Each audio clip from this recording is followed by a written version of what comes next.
My Father is Jovan is a children novel about Elmer Elevator, written as if it happened to the author father when he was a boy. 9-year-old Elmer travels to Wild Island to save a baby dragon. In his pack bag, he has Lopios hair ribbons, rubber band, and toothbrush and some chewing gums. On his way, he meets talking animals. Here is a passage from the book where Elmer helps Lion in trouble. My father has not gone very far when he heard an angry animal roaring. Ding blast it! I told you not to go back wearing yesterday. Won't you ever learn? Will your mother say? My father crept along the pre-yard into a small clearing just ahead. A lion was planching about clawing at his mane, which was all snarled and full of blackberry twigs. The more he clutched the words it became, and the madder he grew, and he more he yelled at himself, because it was himself he was yelling at all the time. My father could see that the trail went through the clearing, so he decided to crawl about the edges in the underbrush and not disturb the land. He crawled, and the yelling grew louder and louder. Just as he was about to reach the trail on the other side, the yelling suddenly stopped. My father looked around and saw the lion glaring at him. The lion charged and shied to a stop a few inches away. Who are you? The lion yelled at my father. My name is Elmer Elevator. Where do you think you are going?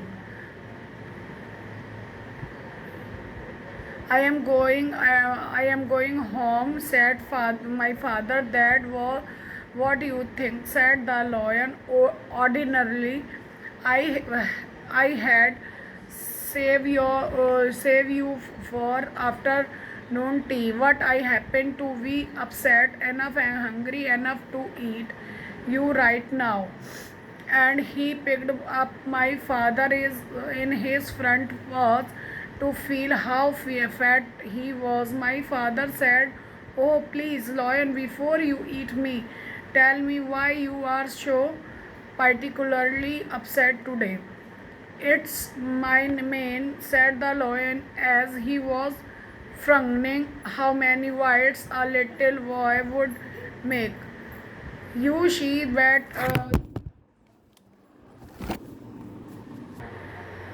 you see what a dreadful means it is, and it won't seem to be able to do anything about it. My mother is coming over on the dragon this afternoon, and if she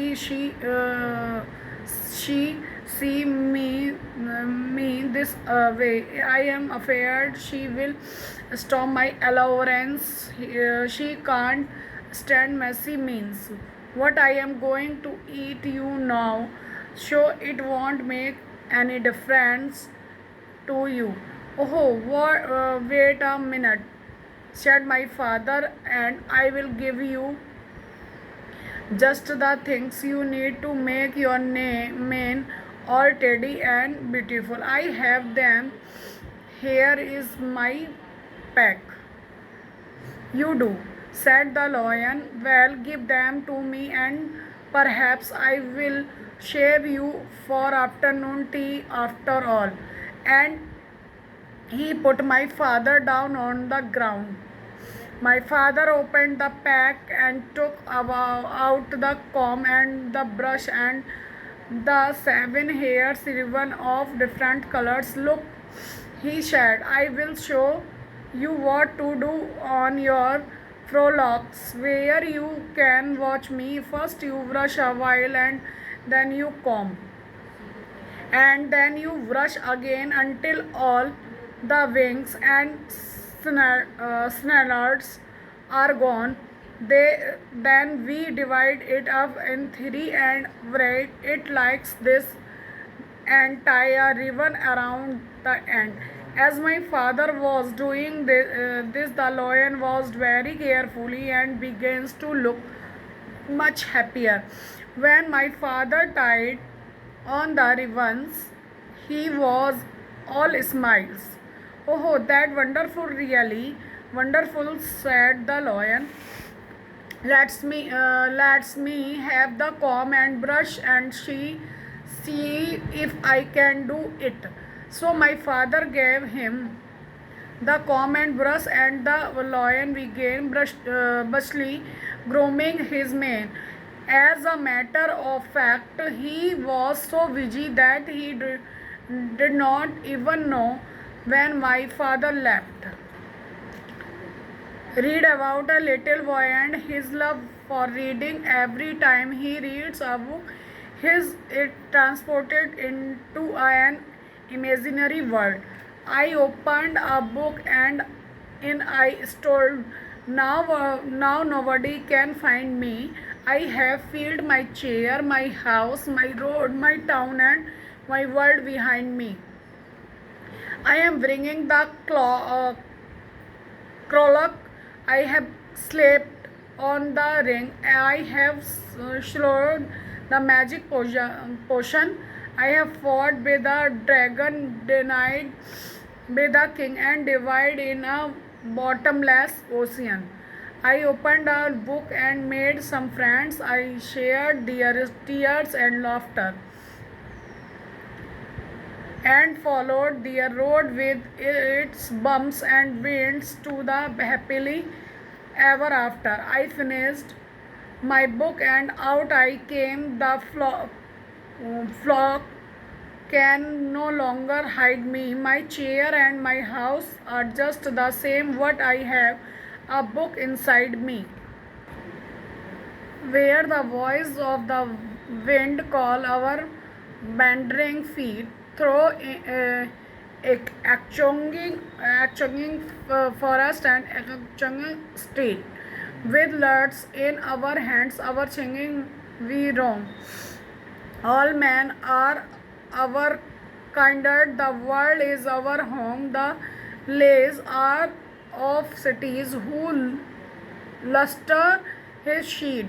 The laughter and beauty of women long died. The snowbird of old battles and crowns of old king, and happy and smile and sorrowful things. What hope shall we gather? What dream shall we show? Where the winds calls our bending footsteps we go. No love bids us tarry, no joy bids us wait. The voice of the wind is the voice of our fate. Traveling, I am Leslie. Old musical instruments that look like guitars, family short poems meant to be sung. Glow or shine is lost. Make us stay our lives. Sarojini Naidu was a poet who played an important role in India's struggle for freedom. Her poems are known for their simple themes and melodious words. They speak about the lives of common people. So, some of her famous poems include Palanquin bears, the Bengal sailors in the bazaars of Hyderabad, and the Coromand's Fresher. Thank you.